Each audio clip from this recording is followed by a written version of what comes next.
What's up, y'all? It's your girl Jay Renee again with Prison Ride Radio. I hope that you're doing well. We got Brother Bim back on the phone. As you already know, we're going to jump right into it. Hey, bro, welcome Hey, back. what's going on, sis? Just trying Hey, to do what I do, bro. You doing all right? Yeah, I'm feeling This is a call from right. SCI, Phoenix State Correctional Institution. This call is subject to recording and monitoring. All right, so we're going to jump right back into it. So the last that we spoke, you had the negotiator on the phone. You let them know that we don't want to talk to y'all because talking not working with y'all. That you want to talk to someone higher than them. You know what I mean? Someone that's actually going to get the work done. Did you get to speak to anybody other than them? Nah, not directly, Mm-hmm. but they caught their ear because, like, after a couple hours, we start seeing the news coverage, Okay. like the freaking news on TV, and then we saw the prison and everything. And then, like, later on throughout the night, it was the commissioner first. He issued a statement, and then governor came on.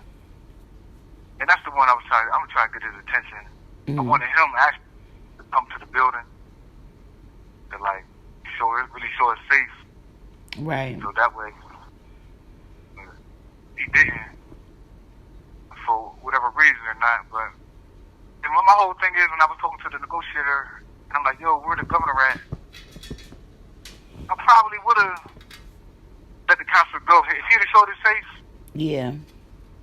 like if I was the governor, This is a call from SCI, would've done Phoenix State Correctional Institution. Right. This call is subject to recording and monitoring. because you hiding behind the scenes and you supposed to be for the people, you know what I'm saying? Yeah. It was like I had that lady best interest more in my heart than he did. That's what I look Yeah, at. more than anybody, it seems like that was on the staff. You know what I mean? Yeah, That's so crazy to me. these are things that don't be translating through like investigating and the trial. Well, it did a little bit. And stuff like that. The humane aspects of it and how I really stand on principles and integrity. You feel what I'm saying? This wasn't just no. Them are some important. It could have got way uglier than it did. I can imagine. You know what I'm saying? But I didn't want that to drown out. But that was the main purpose of this thing. Right. And also, like, the purpose wasn't just to create chaos. It was for a purpose. You know what I mean? Yeah. Yeah. Like I said, like we, exposed the DOC. And then through the trials, we exposed the Department of Justice. Right. So let me All ask you. Go ahead, bro. My bad. No. Go ahead. I was just going to ask you, like, so how did everything come to an end? How many days did it span over, hours? And then how did everything come to an end? It was like 18 hours, something like that. And, they threw multiple negotiators at me. But like I said, we wasn't really budging. But, like, throughout the night, we was letting groups of people go. Because, like I said, it wasn't going to be no drawn out thing. The purpose was to get media attention. Right. Get everybody's eyes on it. You know what I'm saying? So, once we accomplished that, and then this atmosphere inside, like, I'm watching these guys, they watching me, and they like, damn, I want to go. You know what I'm saying? That's what I got from some of the guys. I'm like, man, I don't want to feel like the oppressor. Right. You know what I'm saying? Right. So I'm going to start letting some of y'all go that want to go and begging to leave through different ways, but at the same time try to drag it out. And honestly, everybody that was left in the building was probably going to leave at like 6 in the morning. I got you. They breached at like 5 something. Okay. So they threw this little flash grenades and they said everybody started running through the hallway, locking themselves and stuff like that. So I said they wasn't met with resistance, but they still treated everybody that came across I can only imagine. I'm sure there was lots of brothers that was assaulted. Yeah, I mean, and everybody in that building, they didn't know who did what, and they didn't care. Yeah. And that was the example that should have been left in everybody's mind. They worried about this, that, and the third, but even the dudes that was locked in their cell the whole time, thinking that was going to save them. And when the people came in there, they didn't care what you was doing the whole time. Right. You know what I'm saying? So, then they threw us in the yard, freezing cement for a couple hours.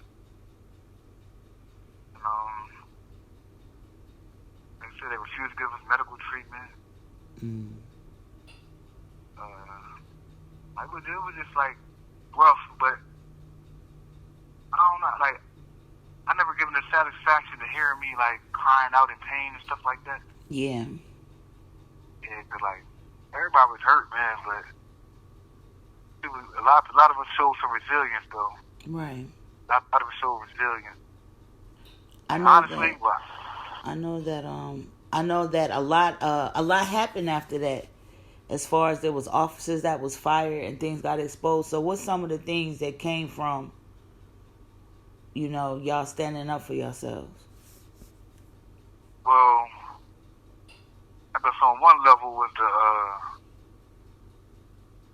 improvement to the educational like curriculums and stuff like that. And they started implementing programs. And they actually was building the school before I left there, because I went back when I was going to trial. I was out there. So it was actually building a school in the shoe, like back in solitary. So yeah, that was something different. And now they got tablets, electric shavers, immersion heaters, hot plates, little amenities and stuff. And then they got a inmate advisory board now, and some other stuff, and even the guards benefited from it. Like, they was trying to get pay raises for as long as I've been there. It piggybacked off the uprising. They got a $5,000 bonus to their salary. You know what I'm saying? So, yeah. And then, like I said, it just changed the atmosphere a little bit, because I guess it was a culture shock. Culture shock to them. And then for the prisoner collective, it was like empowering to them. You know what I'm saying? I do. Do you remember about how many officers got released or fired? I mean, a bunch did, but a bunch quit. Right. Because they felt as though they was going to be targets. Right. Quit before they get fired. Yeah, because they knew what they done in the past, and I guess they thought everybody was going to remember. That was when everything went back to normal or whatever. That they was going to have people on their head. So let me ask you this. This is a real ass question, bro. Okay. Would you do it again? Yeah. Yeah, I would do it again, because I said, like, I felt as though my life was at stake. That was survival to me, and it wasn't just self-preservation though. But it was like,